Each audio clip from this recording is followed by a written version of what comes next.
আসসালামু আলাইকুম ওয়া রাহমাতুল্লাহি ওয়া বারাকাতুহু।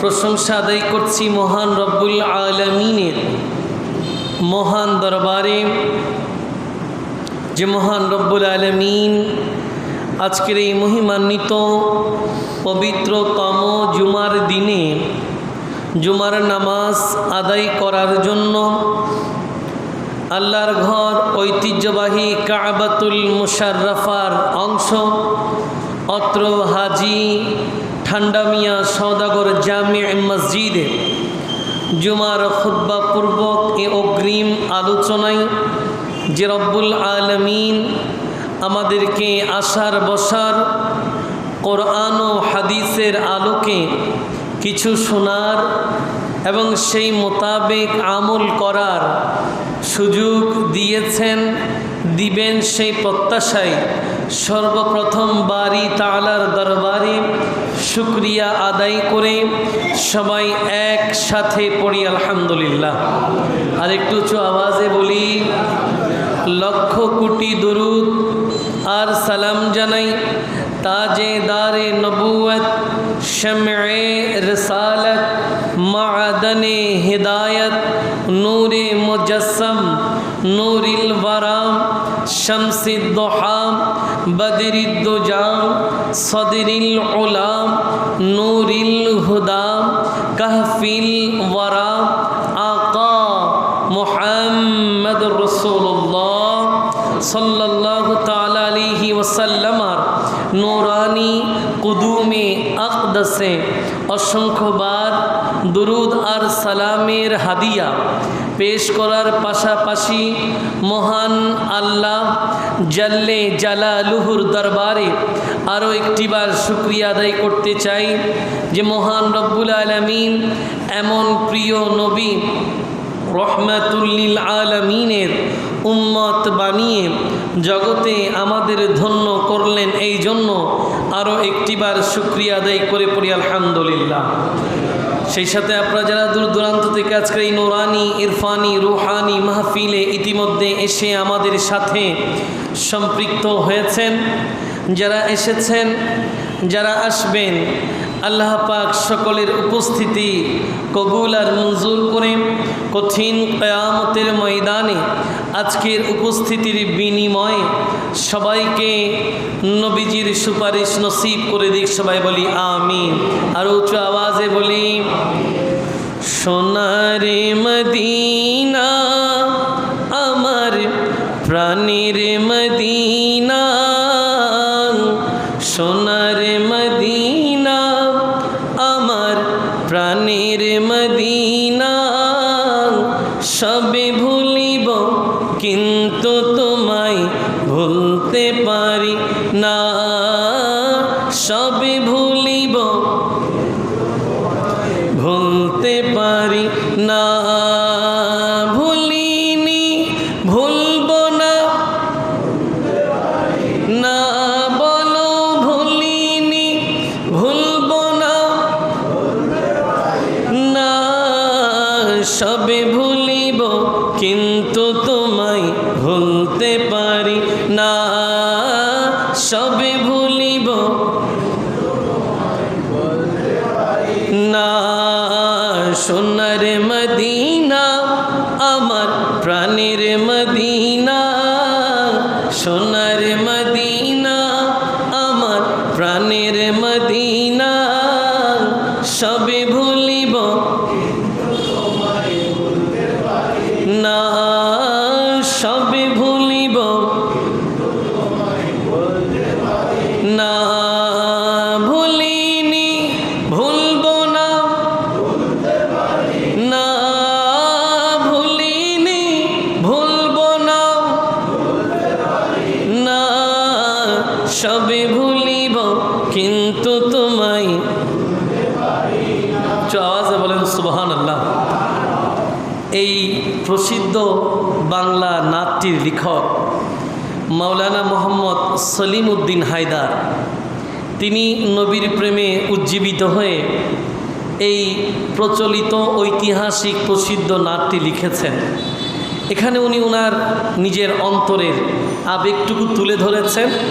এটা উনি অধিকার করে লিখেছেন যে নবী যেই রওজায়ে আকদাসে যেই মদিনায় শুয়ে আছেন ওই মদিনা কোনোদিন ভুলব না। এটা ওনার আবেগ, ভালোবাসা। আমি বিশ্বাস করি যে ওনার এই অধিকার কাল কিয়ামতের ময়দানে নবী কবুল করবেন। আমরাও যদি সেই আন্তরিকতা নিয়ে সোনার মদিনার প্রতি ভালোবাসা রাখি তাহলে এর বিনিময়ে কাল কিয়ামতের ময়দানে নবীজি আমাদেরকে তার সুপারিশের ছায়াতলে কবুল করবে। এখন এই জায়গায় প্রাসঙ্গিক একটা কথা আসে নাত পড়ার আগে, এটা জানা দরকার। সেটা কি, কেন আমরা মদিনাকে ভুলি নাই, ভুলিনি, ভুলতে পারবো না কেন? এই তো গত জুমাই বললাম, রসুল আকরাম বলছেন, হে আল্লাহ, আপনি মক্কার ভালোবাসা যেভাবে আমাদের অন্তরে দিয়েছেন সেভাবে মদিনার ভালোবাসাও দেবেন, বরং মক্কার চেয়েও বেশি মদিনার ভালোবাসা আমাদের অন্তরে দান করেন। তাহলে যেই শহরের ভালোবাসা নবী মক্কার চেয়েও বেশি উম্মতের জন্য চেয়ে নিয়েছেন, ওটাকে ভোলা যাবে? সে আন্তরিকতা নিয়ে, ভালোবাসা নিয়ে, একটু মহব্বতে, ভুলিনি, ভুলবো না, ভুলতে পারি না, ভুলিনি না, সবে ভুলিব কিন্তু তোমায় না, সবে ভুলিব না, সোনার মদিনা আমার প্রাণের মদিনা, সোনার মদিনা আমার প্রাণের মদিনা, সবে ভুলিব না, সবে ভুলিব। ইয়াসরিব নামে তুমি ছিলে অলক্ষণের দেশ, বড়ই মারাত্মক যে ছিল তোমার পরিবেশ। ইয়াসরিব নামে তুমি ছিলে অলক্ষণের দেশ, বড়ই মারাত্মক যে ছিল তোমার পরিবেশ। নবীর ছোঁয়ায় তুমি গলে সোনার মদিনা, বলো নবীর ছোঁয়ায় তুমি হলে না, সবে ভুলিব কিন্তু তোমায় না, সবে ভুলিব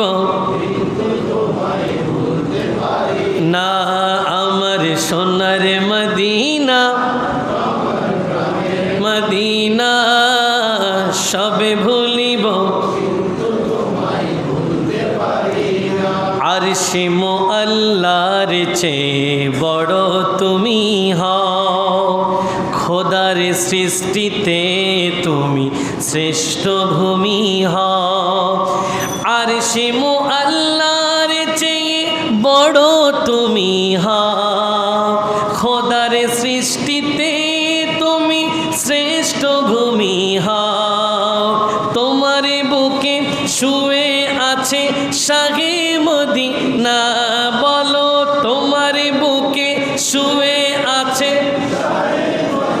না, সবে ভুলিব কিন্তু তোমায় না, সোনার মদিনা,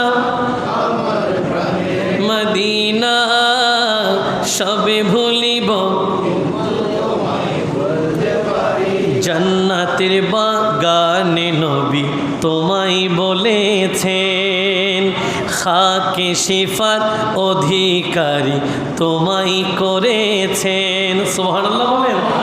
গত জুমাই তো বললাম, নবী বলেছেন যে আমার মিম্বর, আমার ঘর, মধ্যবর্তী জায়গাটা জান্নাতের বাগান সমূহের একটি বাগান, রাউদাতুম মির রিয়াদিল জান্নাহ। ওখান থেকে মাওলানা মোহাম্মদ সলিম উদ্দিন হায়দার লিখলেন, জান্নাতের বাগানে নবী তোমায় বলেছেন, খাকে শিফার অধিকারী তোমায় করেছেন। জান্নাতের বাগানে নবী তোমায় বলেছেন, খাকে শিফার অধিকারী তোমায় করেছেন, আরে তোমার বুকে প্রবাহিত, তোমার বুকে প্রবাহিত নূরেরই ঝরনা, বলো তোমার বুকে প্রবাহিত নূরেরই ঝরনা, সবে ভুলিব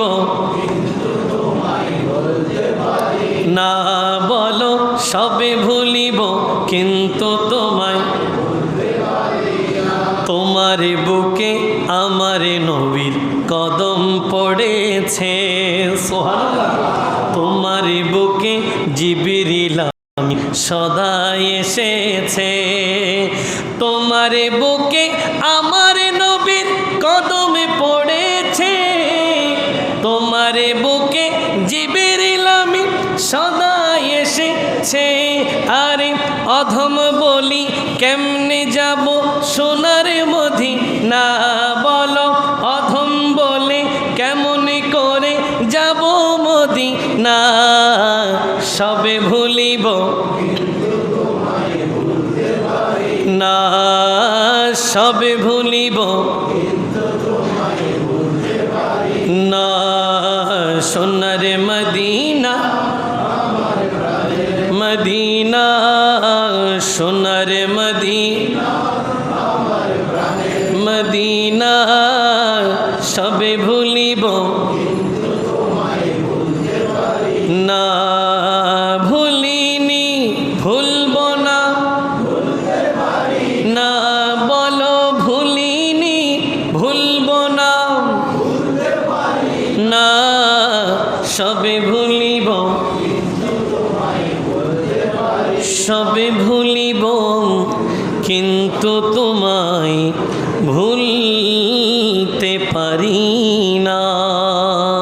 সবাই বলি মারহাবা, আরো চিৎকার দিয়ে বলি সুবহানাল্লাহ, আলহামদুলিল্লাহ, আল্লাহু আকবার, সুবহানাল্লাহ, আলহামদুলিল্লাহ, আল্লাহু আকবার, সুবহানাল্লাহ, আলহামদুলিল্লাহ, আল্লাহু আকবার। পবিত্র যুলকাদা তথা জিলকদ শরীফ মহিমান্বিত এ মাসের চতুর্থ জুমা তথা শেষ জুমা আমাদের মাঝে সমাগত। এটা রব্বুল আলমিনের কৃপা, দয়া, মায়া, মেহেরবানি যে রব্বুল আলমিন গত জুমার পর থেকে আজকের এই জুমা পর্যন্ত আমাদের ভালো রাখলেন। তা না হলে এমন অনেকেই আছেন যারা গত জুমায় ছিলেন আজকের এই জুমায়, আমরা যারা আজকের এই জুমায় আছি আগামী জুমা পর্যন্ত থাকব তার কোনো নিশ্চয়তা। এজন্য সময় থাকতে সময়টাকে আল্লাহ এবং তার প্রিয় রসুলের শেখানো পন্থায় সুসজ্জিত করার আল্লাহ আমাদেরকে তৌফিক দান করুক। সবাই বলি আমিন, আর উচ্চ আওয়াজে বলি। এই যুলকাদা মহিমান্বিত এ মাসের 3টি জুমা আমাদের মাঝ থেকে গত হয়েছে। প্রথম জুমায় আমরা রসুল আকরাম সাল্লাল্লাহু আলাইহি ওয়াসাল্লামের রওজায়ে আকদাস জিয়ারত, নবীজির শান ও আজমত নিয়ে কথা বলেছি। দ্বিতীয় জুমায় হজের সাথে সম্পৃক্ত মক্কাতুল মুকাররমার ফজিলত নিয়ে কথা বলেছি এবং একেবারেই সন্নিকটে গত জুমায় আমরা কথা বলেছি মদিনা শরীফের ফজিলত নিয়ে। একটু জোরে বলেন সুবহান। গত যেই দুটো জুমা মক্কাতুল মুকাররমা মদিনাতুল মুনাওয়ারার ফজিলত নিয়ে কথা বলা হয়েছে, এগুলো হজের মাস হিসেবে এই দুটো স্থান নিয়ে আমরা কথা বলার চেষ্টা করেছি। উদ্দেশ্য আমাদের অন্তরে যেন হজের প্রতি আন্তরিকতা বৃদ্ধি পায়। কেন? কারণ অধিকাংশ মানুষ এমন আছে যারা সামর্থ্য থাকা সত্ত্বেও হজটাকে গুরুত্ব দেয় না, এবং নবীজি তাদের ব্যাপারে কঠোর হুঁশিয়ারি দিয়েছেন। মরণকালে তারা ঈমান নিয়ে ফিরবেন কিনা এই ব্যাপারে নবীজি যথেষ্ট সন্দেহ পোষণ করেছেন। এই জন্য প্রত্যেক ঈমানদার মুসলমান চায় নিজের জীবনের বিদায়টা যেন সুন্দর হয়, আর বিদায় বেলায় যদি ঈমান নিয়ে যেতেই হয় তাহলে অবশ্যই সামর্থ্য থাকা উপরে ভিত্তি করে হজটা যেন সঠিক সময়ে আদায় করা হয়। আল্লাহ আমাদেরকে তৌফিক দান করুক, সবাই বলি। এই জন্য দুটো চমৎকার স্থান, শ্রেষ্ঠ দুটো জায়গা নিয়ে আমরা কথা বলেছি। এর বাইরেও মক্কা শরীফ, মদিনা শরীফের অসংখ্য ফজিলত আছে, আপনারাও জানেন। এর মধ্যে একটি চমৎকার ফজিলত হলো মক্কাতুল মুকাররমায় যে কাবা ঘর আছে, মক্কাতুল মুকাররমায় যে কাবা ঘর আছে, কাবা শরীফ, ওই কাবা শরীফে 1 রাকাত নামাজ পড়লে 1,00,000 রাকাতের সওয়াব হয়। আর একটু জোরে বলেন, নামাজ 1 রাকাত, সওয়াব কত? 1,00,000। এর সাথে মদিনা শরীফের যেই মসজিদে নববী আছে, মদিনা শরীফে যে মসজিদে নববী আছে, ওই মদিনা শরীফের নবীর মসজিদ, মসজিদে নববীতে 1 রাকাত নামাজ পড়লে 50,000 রাকাতের সওয়াব হয়। এটার সাথে সম্পৃক্ত করে হাদিসের বাকি অংশ হলো বাইতুল মুকাদ্দাস, মসজিদে আকসা, ফিলিস্তিনের জমিনে মুসলমানদের প্রথম কিবলা, সেই মসজিদে 1 রাকাত নামাজ পড়লে 25,000 রাকাতের সওয়াব হয়। বোঝা গেল যে নামাজ হবে 1 রাকাত, সওয়াবের তারতম্য বাড়তে থাকবে। এই জন্য যারা ওমরাতে যায়, হজের মধ্যে যায়, এদের অনেকগুলো ফজিলতের পাশাপাশি নামাজের মাধ্যমেও অসংখ্য রাকাতের সওয়াব অর্জন করে আল্লাহ এবং রসুলের নিকটবর্তী হওয়ার সুযোগ আছে। আল্লাহ আমাদেরকে জীবনে একটিবার হলেও মক্কাতুল মুকাররমা, মদিনাতুল মুশাররফার হাজিরি নসিব করুক, সবাই বলি। যারা গিয়েছেন বারবার যাওয়ার তৌফিক দান করুক, সবাই বলি। আসুন, আজকের যেই আলোচ্য সূচি, এই আলোচ্য সূচি আপনার, আমার, আমাদের সবার জন্য বড় গুরুত্বপূর্ণ একটি আলোচনা। আপনারা জানেন জিলকদ, জুলকাদা, এই মাসের পরবর্তী মাসের নাম কি? বলেন, কি মাস? জিলহজ মাস বাংলায় বলে, তবে শুদ্ধ হচ্ছে জুলহিজ্জা। কি নাম? জুলহিজ্জা। বাংলায় প্রচলিত হিসেবে জিলহজ লেখে, তবে আরবিতে শুদ্ধ হচ্ছে জুলহিজ্জা, যেভাবে জুলকাদা বলছি। এই জুলহিজ্জা, এই মাসটা এত বেশি গুরুত্বপূর্ণ, যেটার প্রথম 10 দিন নিয়ে কোরআন শরীফের মধ্যে মর্যাদা নিয়ে আলোচনা এসেছে। হাদিসে মুকাদ্দাসার মধ্যেও জিলহজের প্রথম 10 দিন নিয়ে আলোচনা এসেছে। এই বিষয়টার দিকে লক্ষ্য রেখে জিলহজ মাস আসার আগে এই জুলকাদা, জিলকদ শরীফের চতুর্থ জুমায় আমরা জিলহজের প্রথম দশকের প্রস্তুতির জন্য আজকের আলোচ্য সূচি হলো জিলহজ মাসের প্রথম দশক এবং আমাদের দায়িত্ব। রব্বুল আলামিন এই বিষয়ের আলোকে আমাকে কিছু বলার, আপনাদেরকে শুনে সবাই মিলে আমল করার তৌফিক দান করুক, সবাই বলি। আজকের এই আলোচনাটাকে শুরু করতে চাই আরও একটিবার দুরূদ শরীফের মাধ্যমে। সবাই হৃদয় নিংড়ানো ভালোবাসা দিয়ে নবীজির প্রতি আর একটিবার দুরূদ শরীফ। আল্লাহুম্মা সাল্লি মাওলানা মুহাম্মাদে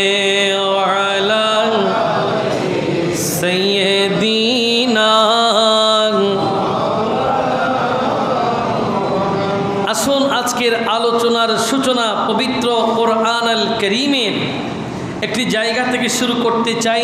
সূরা তাওবা 36 নম্বর আয়াত রব্বুল আলামিন এলান করলেন, বিসমিল্লাহির রহমানির রহিম,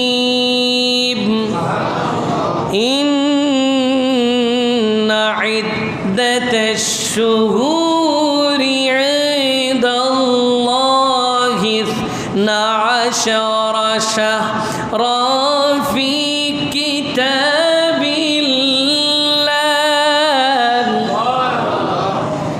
ইয়াওমা খালাকাস সামাওয়াতি ওয়াল আরদা মিনহা আরবাআতুন হুরুম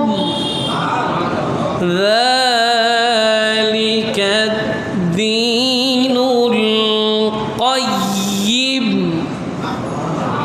রব্বুল আলামিন হাকিমুল হাকিমিন পবিত্র কোরআন আল কারীমের সূরা তাওবার 36তম আয়াতের মধ্যে এলান করলেন, আল্লাহ বলেন, ইন্না ইদ্দাতাশ শুহুরি ইনদাল্লাহি 12 শাহরা, নিশ্চয়ই আল্লাহর নিকট মাসের গণনা হলো 12। সুবহানাল্লাহ। কার নিকট? আল্লাহর নিকট মাসের হিসাব সংখ্যা হিসেবে 12টা। ফি কিতাবিল্লাহ, আল্লাহর কিতাবের মধ্যে। কোন দিন থেকে? ইয়াউমা খালাকাস সামাওয়াতি ওয়াল আরদ, যেদিন আল্লাহ আসমান সৃষ্টি করেছেন, যেদিন আল্লাহ জমিন সৃষ্টি করেছেন, আসমান জমিন সৃষ্টির দিন থেকে মাসের গণনা আল্লাহর নিকট 12। তাহলে কেউ চাইলে আর মাস 13টা করার সুযোগ নাই, কেউ চাইলে 14টা করার সুযোগ। আমরা যদিও আমাদের দৈনন্দিন জীবনে 3টা ক্যালেন্ডার দেখি। কয়টা? 3টা ক্যালেন্ডার দেখি। একটা হচ্ছে হিজরি আরবি তারিখ, একটা হচ্ছে খ্রিস্টাব্দ ইংরেজি তারিখ, আর একটা হচ্ছে বঙ্গাব্দ বাংলা তারিখ।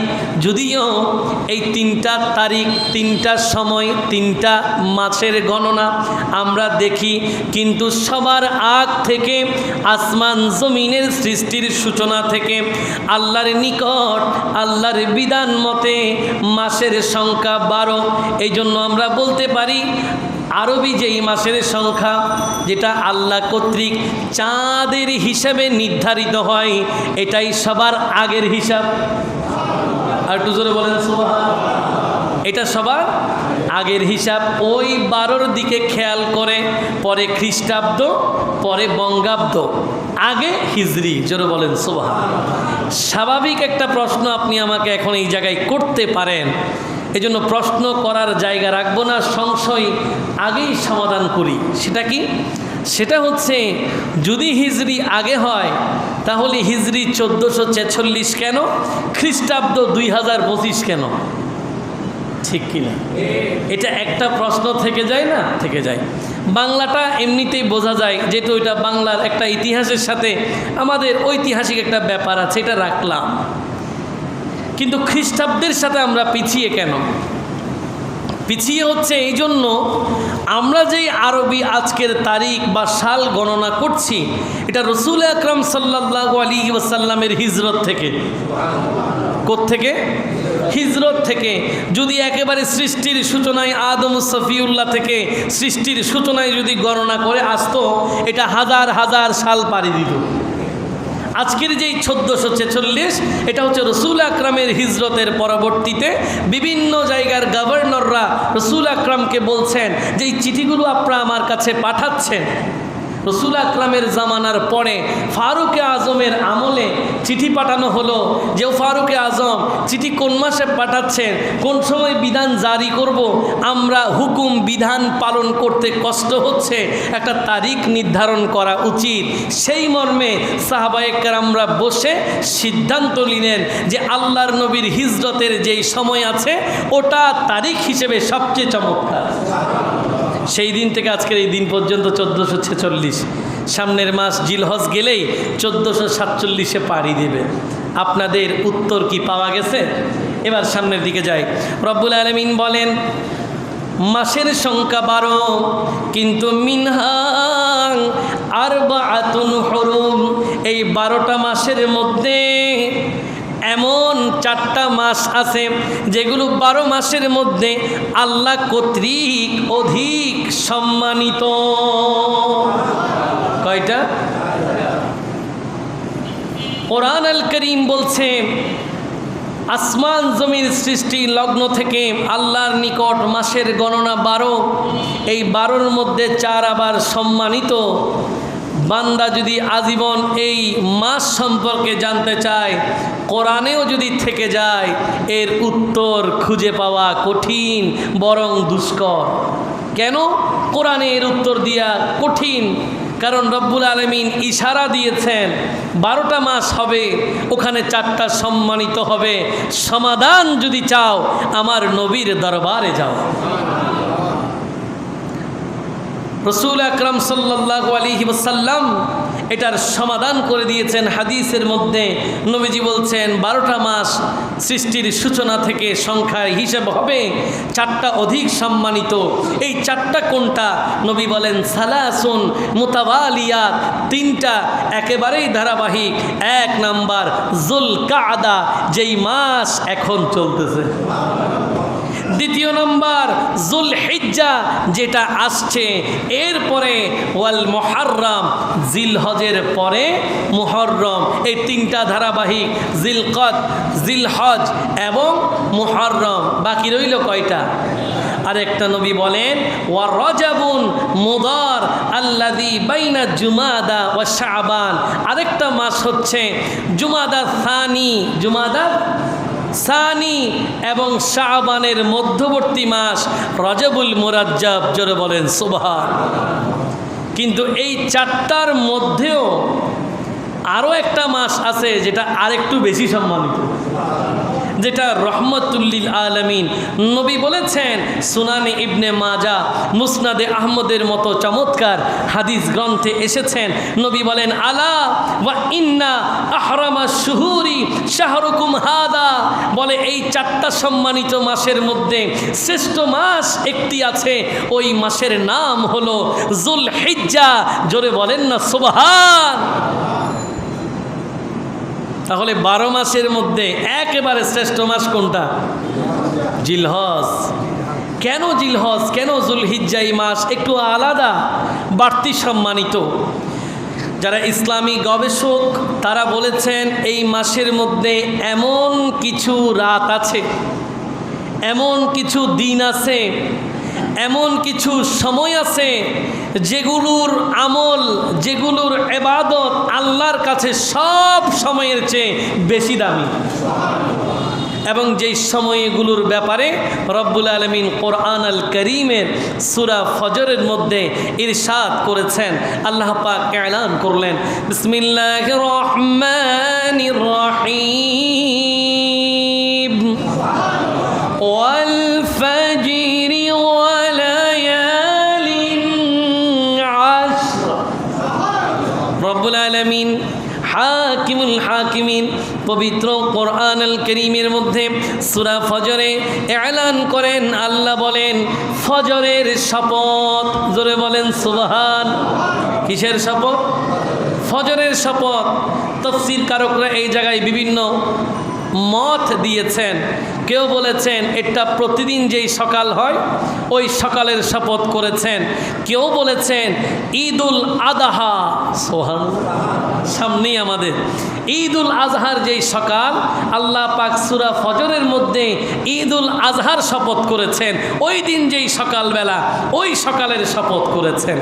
এরপরে বললেন ওয়ালায়ালিন আশ, আল্লাহ বললেন শপথ 10 রাতের। আর একটু জোরে বলেন না, কয় রাতের? 10 রাতের। এবার তাফসীর কারকরা এই জায়গায় সবাই এক চাদরে চলে আসলেন। সবাই বললেন এই যে 10টি রাতের কথা বলা হয়েছে, প্রথম কথা এই 10টি রাত মানে 10টি সময়, 10টি দিবস। এই 10 রাতের শপথের মাধ্যমে আল্লাহ পাক বুঝাতে চাইলেন জিলহজ মাসের প্রথম 10 দিন। জোরে বলেন সুবহান। রব্বুল আলামিন হাকিমুল হাকিমিন কোরআন আল কারীমে যখন কোনো বিষয় বস্তু নিয়ে কসম করে, তখন এক নাম্বার উদ্দেশ্য হচ্ছে যেই বস্তু যেই বিষয় নিয়ে কসম করা হয় ওই বিষয়ের মান ও মর্যাদা আল্লাহ পাক কসম করে বাড়ায় দেয়। কসম করে কি দেয়? বাড়িয়ে দেয়। আল্লাহ বলছেন সূরা ফজরে, ওয়ালা ইয়ালিন আশ, শপথ 10 রাতের। তাফসীর কারকরা বললেন এখানে রাত এবং দিন একসাথে উদ্দেশ্য, রাতও আসবে দিনও আসবে। তো সমাধান কি? সমাধান হচ্ছে এখানে আল্লাহ পাক জিলহজের প্রথম 10 দিনকে উদ্দেশ্য করেছে, যেটার রাতও দামি দিনও দামি, রাতও দামি দিনও দামি। এবার একটু ঠান্ডা মাথায় চিন্তা করেন আলোচনায় যাওয়ার পূর্বে, যেহেতু আজকের আলোচ্যসূচি জিলহজের প্রথম দশক, আমাদের দায়িত্ব, স্বাভাবিক কিছু একটা দায়িত্ব আমাদের উপরে আসবে, কিছু করণীয় আমাদের থাকবে। সে আলোচনায় যাওয়ার আগে এত বছর প্রথম দশকে আমরা কি করলাম একটু চিন্তা করেন। কি করেন? কেউ গরু কিনতে ব্যস্ত। কি নিয়ে ব্যস্ত? গরু কিনতে ব্যস্ত। কেউ বা আবার গরু কিনে গরুর লড়াই দিতে ব্যস্ত। কি বলেন ঠিক কিনা? কেউ বা আবার গরু কিনবেও না, তার আবার লড়াই দেওয়ার ক্ষমতাও, দেখার তো ক্ষমতা আছে, সে ইন্টারেস্ট জিন্দাবাদ দিয়ে সাথে থাকে। আপনি আপনার গরু লড়াই দেন, আমরা দেখব, তালি দিব, আপনাকে উৎসাহ দিব। তাহলে একটু ঠান্ডা মাথায় চিন্তা করেন, যেই জিলহজের প্রথম 10টি সময়ের কথা আল্লাহ শপথ করেন, ওই 10টি দিনে এই জাতীয় কর্মকাণ্ড আল্লাহ কি আমাদের কাছ থেকে আশা করেন? আর জোরে বলেন না। তাহলে আজকের এই আলোচ্যসূচি সময়ের সাথে মিল আছে না নাই? খুব বেশি দরকার। যারা এখনও নিয়ত করছেন যে কোরবানির গরু কেনার সাথে সাথে বেশি নয় একবার লড়াই দেব, তারা এখন থেকে পরিবর্তন হয়ে যাবে, আমি আশা করছি। এবার আসেন, এমনিতেই কোনো পশুর সাথে পশুকে লড়াই দেওয়া হারাম। এ বলে না, এমনিতেই পশুর সাথে পশু কি দেওয়া, লড়াই দেওয়া কি হারাম। ওই জায়গায় যদি আল্লাহর রাস্তায় যেটা কোরবানি করবেন ওটা লড়াই দিয়ে দিলে মাইক তো ডাবল। কি বলে? অনেকের কিছু নাই, বলে ছাগল একটা ছোট কিনছে 8,000 10,000 টাকা দিয়ে, কষ্ট করে কিনছে আল্লাহকে খুশি করার জন্য, ছাগল দিয়ে পর্যন্ত লড়াই লাগায়। নাউজুবিল্লাহ আসতে। আমরা কি সবাই কি লড়াইয়ের গ্রুপের লোক নাকি? নাউজুবিল্লাহ আসতে না জোরে, নাউজুবিল্লাহ জোরে বলবেন যেন আমার বুঝতে অসুবিধা না হয় যে এরা আমি যেখানে বক্তব্য রাখতেছি এই জায়গায় কেউ লড়াইয়ের পক্ষে নাই, সবাই বিপক্ষে। কি বলেন ঠিক কি না? কাজেই অনেকে মোরগ ফাইট দেয়। কি ফাইট? মোরগের সাথে মোরগের লড়াই, অনেকে গরুর সাথে গরুর লড়াই, অনেকে মহিষের সাথে মহিষের লড়াই। এই যে লড়াইয়ের মাধ্যমে একটি পশুর সাথে আরেকটির রক্তক্ষরণ হচ্ছে, আঘাতপ্রাপ্ত হচ্ছে, হাদিসের মধ্যে এসেছে কাল কিয়ামতের ময়দানে বারি তাআলার দরবারে এই রক্ত প্রবাহের পিছনে যাদের হাত আছে এদেরকে হিসাব দিতে হবে। এদেরকে কি দিতে হবে? আপনি মনে করবেন না যে শুধুমাত্র মানুষের হিসাব হবে, গরুরও কিন্তু হিসাব আছে। কিসের হিসাব? আজকে আপনি ওই যে গত জুমাইও দেখলাম, গত কিছুদিন আগে একটা দেখলাম, যুগে যুগে আসলে মানুষ বলে আর কি যে এবার মনে হয় পরিবর্তন হয়ে যাবে, এবার মনে হয় আমরা সব সংস্কার করে ফেলবো, বলে আর কি। কিন্তু যারা আসলে অপরাধের মধ্যে থাকে এরা কোনোদিন পরিবর্তন হয় না। আগে এক সময় কিছুদিন আগে একজন গরু বিক্রির সময় অ্যাগ্রো ফার্মের মধ্যে বলেছিল যে ওর দাদা আছে যারা উপরের বংশ, এটা খুব দামি বংশের গরু, এটা বলে বিক্রি করার চেষ্টা করছে। আসলে কি সে না ভেতরে এরকম অনেক এখনও বাইরে আছে। এই দিন একটা অ্যাগ্রো ফার্মের ওকে দেখলাম, ও কি বলে, ও বলতেছে সে মাত্র গত বছর ওয়ার্ল্ড হেভিওয়েট চ্যাম্পিয়নশিপ, এই নাকি ওয়ার্ল্ড হেভিওয়েট চ্যাম্পিয়নশিপ হয়েছে, ওকে দিয়ে কোরবানি দিবে। নাউজুবিল্লাহ বলে, এটা বলে বিক্রি করার কি দরকার? খুব সাবধান। কোরবানির দিন রব্বুল আলামিনের দরবারে পশুর রক্ত প্রবাহের চেয়ে বড় পছন্দের কাজ আর নাই। এদিন আল্লাহ বেশি খুশি বান্দা যখন তার পরিশ্রমের টাকা দিয়ে কোরবানি করে রক্ত প্রবাহিত করে জমিনে পড়ার আগে আল্লাহ বলেন তোমার নিয়ত আমার কাছে পৌঁছে গেছে।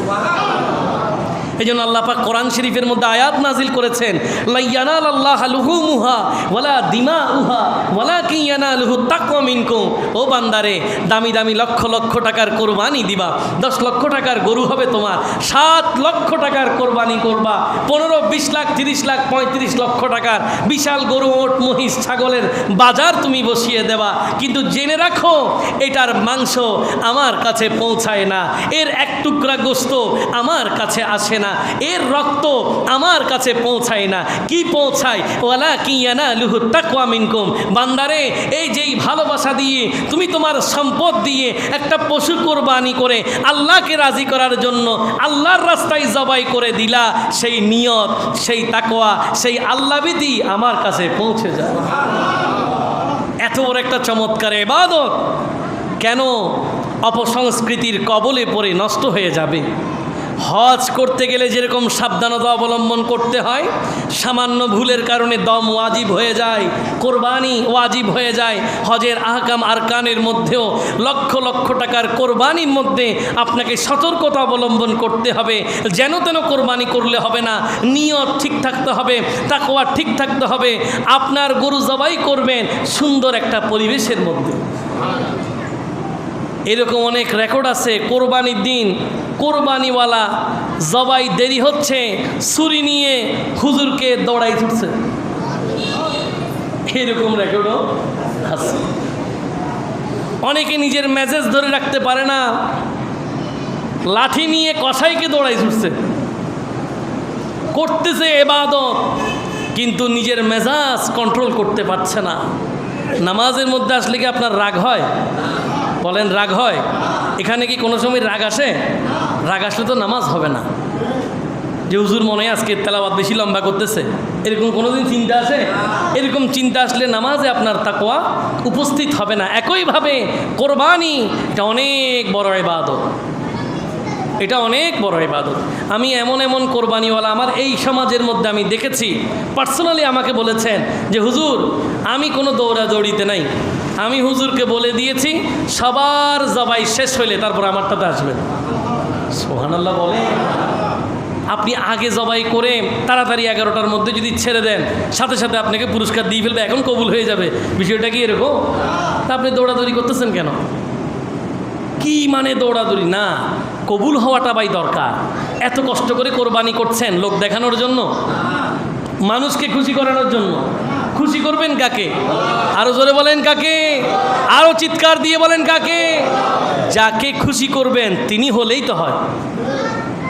আমি এদেরকে অ্যাপ্রিসিয়েট করি যারা হুজুরদেরকে নিয়ে দৌড়াদৌড়ি করেন আস্তে ধীরে। অনেকে হুজুর আসার আগে ফেলে দিছে। হুজুর আসার আগে? আপনি কে বলছে হুজুর আসার আগে ফেলে দিতে? আবার আমি আরেকটা বিষয় ফলো আপ করলাম, আমি যেহেতু সেদিন জবাহের কাজে থাকি না, সেই হিসেবে আমার দেখার সুযোগ হয় ঈদের নামাজ পড়ে যখন চলে যাই, অনেককে দেখলাম রাস্তা ব্লক করে কোরবানি করতে। নাউজুবিল্লাহ। আরো জোরে বলেন। রাস্তার মধ্যে গরু ফেলে গরু খালান, মানুষের আসা যাওয়ায় কষ্ট হয়, সেদিন কি সবাই কোরবানি করবে? তো সবাই আসা যাওয়া করবে না রাস্তায়? এটা আপনাকে মাথায় রাখতে হবে। রাস্তার মধ্যে কষ্টদায়ক বস্তু সরিয়ে দেওয়া এটা ইমানের অংশ। ইমাতাতুল আযা আনিত তরিক, মানুষকে কষ্ট দেওয়া যাবে না। তা আপনি রাস্তা ব্লক করে 2টা গরু দুইজনে দুই দিক থেকে ফেলা দিছে, মানুষের আর আসা যাওয়ার সুযোগ নেই। করতেছেন ইবাদত, কিন্তু সাথে আছে অপরাধ। হবে, চেষ্টা করতে হবে মিনিমাম একটু জায়গা যদি আপনার কাছে না থাকে, রাস্তায় আপনাকে করতেই হবে। আপনি অপারক, কোনো অসুবিধা নাই, কোনো নিষেধ নাই, করবেন, কিন্তু অন্তত ওই জায়গাটুকু খালি রাখেন যেই জায়গায় মানুষ মোটামুটি আসা যাওয়া করতে পারবে। কি বলেন, ঠিক কি না? কোরবানির মধ্যে এই বিষয়গুলো খেয়াল করবেন, এগুলো আপনাদের জন্য বড় দরকার। এখন থেকে মন মানসিকতা ওইভাবে তৈরি করুন। আল্লাহ কবুল করুক। সবাই বলি আল্লাহুম্মা সাল্লি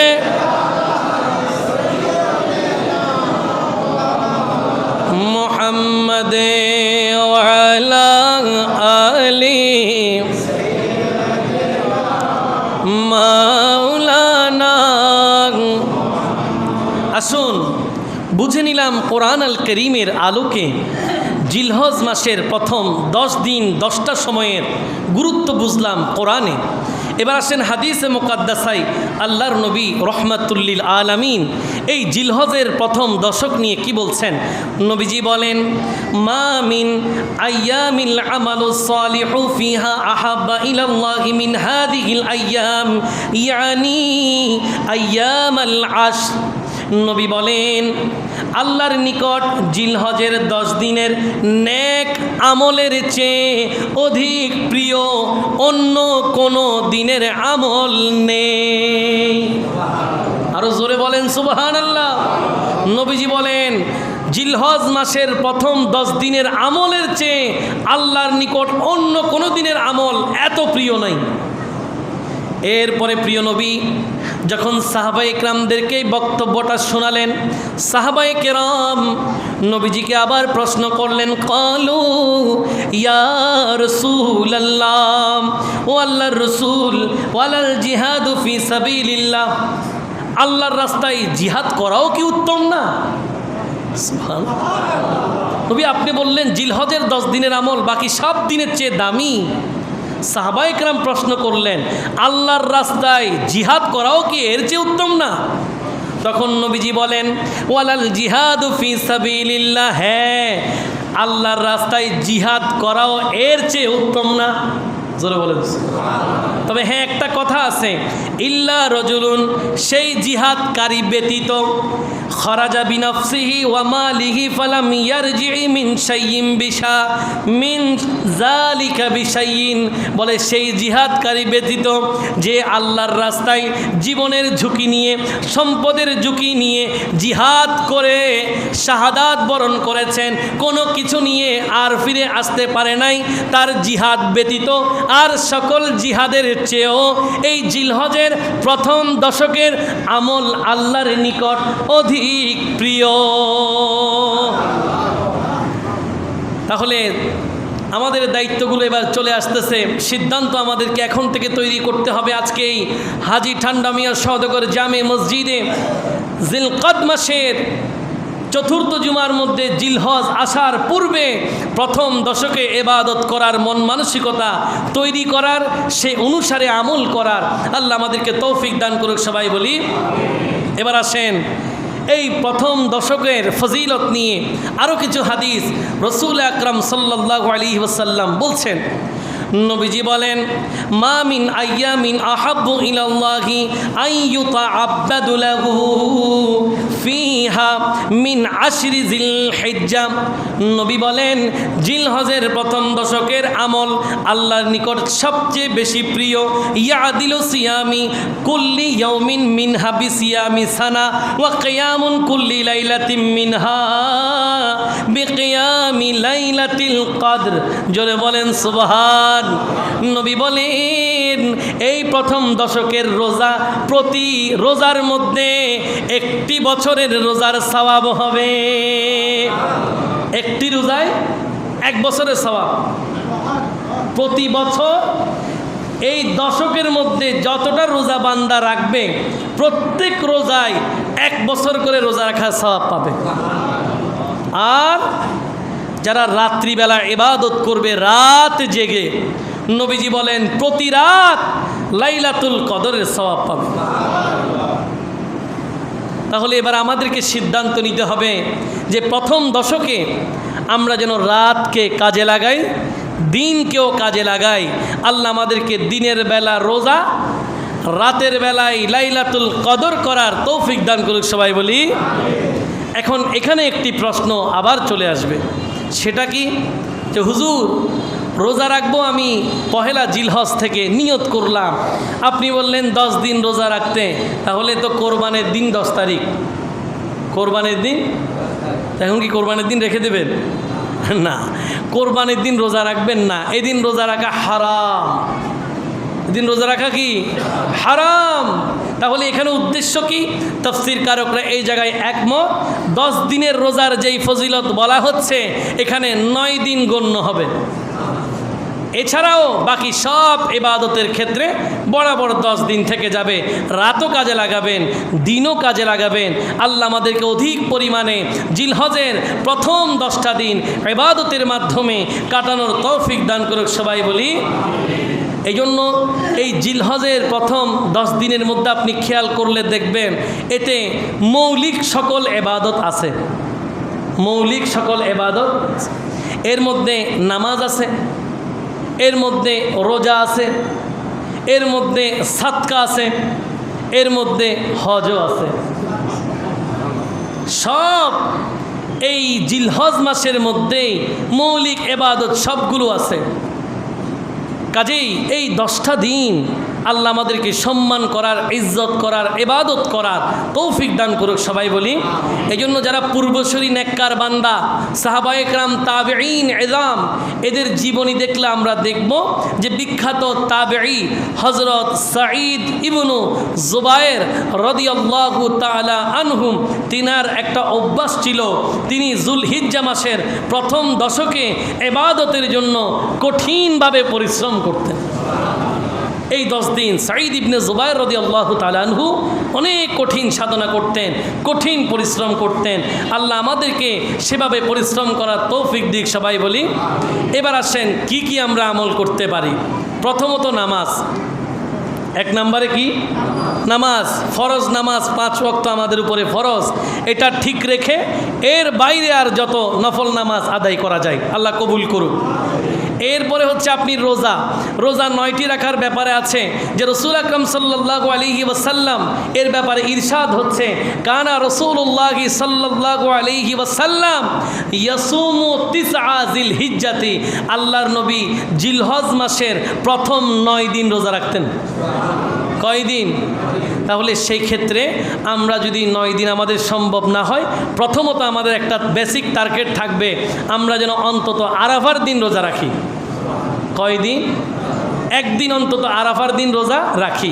অনেকে আবার চাঁদের গরমিল করে অনেক চিন্তায় পড়ে যান যে আমি কি ওখানের 9 তারিখ আরাফা করব নাকি এখানের 9 তারিখ আরাফা করব। এগুলো হচ্ছে শুধুমাত্র এমনিতে তালবাহানা। যেই জায়গায় থাকবেন সেই জায়গায় চাঁদের অনুসারে আপনার যেহেতু ইবাদতের সময় নির্ধারিত হয়, আপনি সেই তারিখের দিকে খেয়াল করবেন। এর পরেও মনে যদি সংশয় থাকে তাহলে কোনো অসুবিধা নাই, আপনি তাদের আরাফার দিনেও রোজা রাখেন, আমাদের আরাফার দিনেও রোজা রাখেন, কোনো অসুবিধা। কম করার সুযোগ নাই, বেশি করে রাখবেন। 1টি নয়, প্রয়োজনে 2টি রাখবেন। এমনিতে তো 9টির আলোচনা আছে। কয়টির আলোচনা? 9টির। এর বাইরে আরাফার 2টা দিন রোজা রাখার পরে কারো সম্ভব হলে 5টা রাখেন, কেউ 3টা রাখবেন, যার যা সম্ভব সে ততটা রাখবেন। আল্লাহ কবুল করুক, সবাই বলি।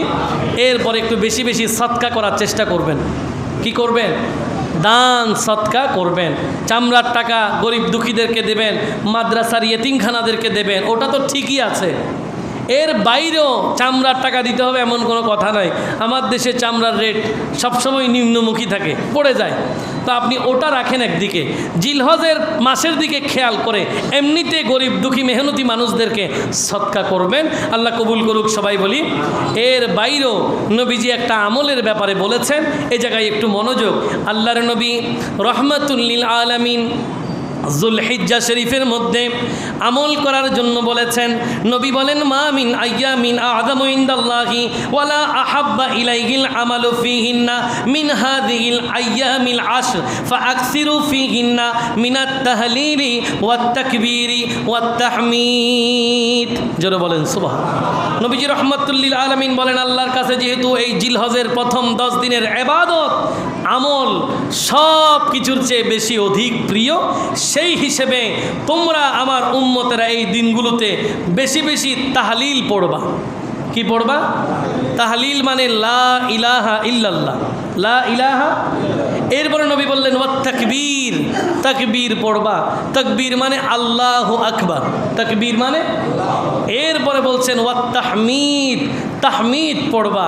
তাহমিদ মানে আলহামদুলিল্লাহ, জোরে বলেন সুবহান। তাহলে তিনটা জিকির, কয়টা? আর জোরে বলেন কয়টা? এক নম্বর হচ্ছে লা ইলাহা ইল্লাল্লাহ, লা ইলাহা ইল্লাল্লাহ। দ্বিতীয় নম্বরের মধ্যে হচ্ছে আল্লাহু আকবার, আল্লাহু আকবার, আল্লাহু আকবার। তৃতীয় নম্বরের মধ্যে আলহামদুলিল্লাহ, আলহামদুলিল্লাহ, আলহামদুলিল্লাহ। এটা রসুল আকরাম সাল্লাল্লাহু আলাইহি ওয়াসাল্লাম জিলহজ মাসের মধ্যে ওই প্রথম দশকের দিকে নজর করে এই আমলগুলো বেশি বেশি করার জন্য নবীজি বলেছেন। আল্লাহ আমাদেরকে করার তৌফিক দিক, সবাই বলি। এর বাইরে তো অবশ্যই ওটা পড়বেন, আল্লাহু আকবার, আল্লাহু আকবার, লা ইলাহা ইল্লাল্লাহু আল্লাহু আকবার, আল্লাহু আকবার, ওয়ালিল্লাহিল। এটা তো পড়বেন, এটা চলতে থাকবে। আসুন প্রত্যেকটা মুহূর্তকে কাজে লাগাবেন, প্রত্যেকটা সময়, প্রত্যেকটা রাত দিন যখনই সুযোগ হয় জিকির করবেন, দুরূদ শরীফ পড়বেন। আল্লাহ যেন আপনার আমার এই জিলহজের প্রথম 10 দিনকে ইবাদতের মাধ্যমে কাটানোর তৌফিক দিক, সবাই বলি। রাসূল আকরাম সাল্লাল্লাহু আলাইহি ওয়াসাল্লামের একজন কলিজার টুকরা স্ত্রী ছিলেন, আমাদের মা, ইমানদারদের মা। ওনার নাম হচ্ছে উম্মুল মুমিনিন হযরত হাফসা রাদিয়াল্লাহু তাআলা আনহা। তিনি নবীজি সম্পর্কে বললেন যে আরবাউন লাম ইয়াকুন ইয়াদাউহুন্নান নবিয়্যু সাল্লাল্লাহু আলাইহি ওয়াসাল্লাম, বলে আল্লাহর নবী রাহমাতুল লিল আলামিন জীবনে 4টা আমল কখনো ছাড়েন নাই। কয়টা আমল? আর একটু জোরে। 4টা আমল নবী কখনো ছাড়েন নাই। 1 নাম্বার সিয়ামু আশুরা, আশুরার রোজা, আশুরার রোজা। ওয়াল আশরা, এবং জিলহজ মাসের প্রথম 9 দিনের রোজা নবী কখনো ছাড়ে। এর বললেন ওয়াসালাসাতা আইয়ামিন মিন কুল্লি শাহরিন, প্রত্যেক মাসের 3টা রোজা, 13, 14, 15 তথা আইয়ামে বীজের রোজা আল্লাহর নবী কোনো দিন ছাড়ে নাই। 4 নম্বর আমল হচ্ছে ওয়ারাকাতাইনি কাবলাল গাদাত, ফজরের নামাজের প্রথম 2 রাকাত সুন্নত যেটা পড়ি, এটা নবী কোনো দিন ছাড়ে না। এই 4টা আমল আল্লাহ আমাদেরকে যত্নের সাথে আদায় করার তৌফিক দান করুক, সবাই বলি। যদি এই 4টা আমল আমরা করতে পারি তাহলে অবশ্যই অবশ্যই আমাদের দৈনন্দিন জীবনগুলো সুন্দর হয়ে যাবে। আসুন জিলহজ মাস আসার আগে আপনার অনেকগুলো প্রস্তুতির মধ্যে ইবাদত, জিকির, তাসবিহ, তাহলিল, তাহমিদের মধ্যে একটি গুরুত্বপূর্ণ কাজ আছে। রাসূল আকরাম সাল্লাল্লাহু আলাইহি ওয়াসাল্লাম ইরশাদ করেছেন, ইজা রাআইতুম হিলালা যিলহিজ্জা, যখন তোমরা যিলহিজ্জা মাসের অর্থাৎ জিলহজ মাসের চাঁদ উদিত হতে দেখো, তখন থেকে ও আরাদা আহাদুকুম আন ইউদাহা, কেউ নিয়ত করেছে কোরবানি করবেন, কেউ নিয়ত করেছেন কোরবানি করবেন। জিলহজ মাস চাঁদ উদিত হওয়া অবস্থায় কেউ যদি নিয়ত করেন যে সে কোরবানি করবেন, তবে তখন থেকে ফালিয়ুমসিক আন শারিহি ওয়া আজফারিহি, তখন থেকে যেন সে আর নখ এবং চুল না কাটে। নখ আর চুল যেন কি করে না কাটে, যারা কোরবানি করবেন তাদের জন্য। তবে এখানে একটা বিষয় আছে, তাহলে যারা কোরবানি করবেন না এদের কি আমল, এদের ব্যাপারে একটা বক্তব্য আছে। এরাও বরকতের নিয়তে জিলহজ মাসের প্রথম 10 দিন কোরবানের আগ পর্যন্ত চুল, নখ, গোপনাঙ্গের পশমসহ কোনো কিছু কাটবেন না। কেন? রাসূল আকরাম সাল্লাল্লাহু আলাইহি ওয়াসাল্লামের একজন সাহাবী নবীজিকে প্রশ্ন করলেন যে ইয়া রাসূলুল্লাহ আরাইতা ইনলাম আজিদ ইল্লা মানিহাতা আবনি, নবী আমার কাছে শুধুমাত্র একটা দুধওয়ালি উষ্ট্রি, একটা দুধওয়ালি উষ্ট্রি মানে ওটনি বলে আর কি, এরকম একটা শুধুমাত্র ওটনি আছে বা একটা ছাগি আছে, আর কিছু নাই। ইয়া রাসূলুল্লাহ আফা উদাহি বিহা, আমি কি এটা দিয়ে কোরবানি করব? নবীজি বললেন লা, না তুমি ওটা দিয়ে কোরবানি করার দরকার নাই। তবে নবী বলেন ওয়ালাকিন তাখুযু মিন শারিকা ওয়া তুকাল্লিমু আযফারাকা ওয়া তাকুসসু শারিবাকা ওয়া তাহলিকু আনাতাকা। তবে ও আমার সাহাবী, তুমি একটা কাজ করবে, এই কোরবানের 10টা দিন তুমি নখ কাটবে না, তুমি চুল গোফ কাটবে না, নাভির নিচের পশম সাফ করবে না। তো কি হবে? ফাযালিকা তামামু উদাহিয়াতিকা ইনদাল্লাহ। এই সবগুলো আল্লাহর দরবারে তোমার জন্য পূর্ণ কুরবানি হিসেবে গণ্য হবে। রাসূল আকরাম সাল্লাল্লাহু আলাইহি ওয়াসাল্লাম ওই গরিব সাহাবীকে বলেছেন যে তুমি কোরবানি করতে না পারলেও মন খারাপের কোনো কারণ নাই। তুমি কোরবানির দিনে ওই প্রথম 10টা দিন নখ কাটবে না, গোফ কাটবে না, দড়ি বাটি ছাটি করবা না, চুল কাটবা না, গোপনাঙ্গের কোনো পশম কাটবা না। এটাই তোমার জন্য আল্লাহর দরবারে পূর্ণ কোরবানি হিসেবে কবুল হয়ে যাবে। তো এই জায়গায় আমরা সাহাবায়ে কেরাম আমল দেখতে পাই। বিভিন্ন কিতাবের মধ্যে এসেছে যে অনেকে কোরবানি না করলেও এই আমলগুলো করতেন। কোরবানি না করলেও কি করতেন? এই আমলগুলো করতেন।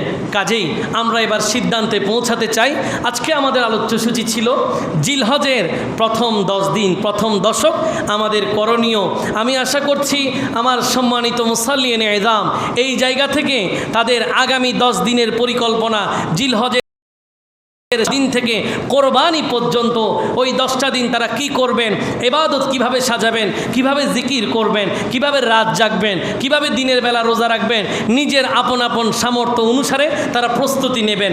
বিশেষ করে যারা কোরবানি করবেন তারা অবশ্যই তাদের ইবাদতের দিকে কোনো প্রকার যেন ত্রুটি না হয়, অপসংস্কৃতি, কোনো প্রকার অযাচিত অপরাধমূলক কর্মকাণ্ড যেন না করেন, সেই দিকে খেয়াল রাখবেন। সর্বোপরি আল্লাহ পাক জিলকদের আজকের এই বিদায়ী জুমায় আপনাদেরকে এখানেই বিদায় নেব। আল্লাহ আমাদেরকে জিলহজ মাসের চাঁদ উদিত হওয়ার আগে জিলহজের 10টা দিন ইবাদতের মন মানসিকতার প্রস্তুতি নিয়ে 10টা দিন ইবাদতের তৌফিক দিক। সবাই বলি আর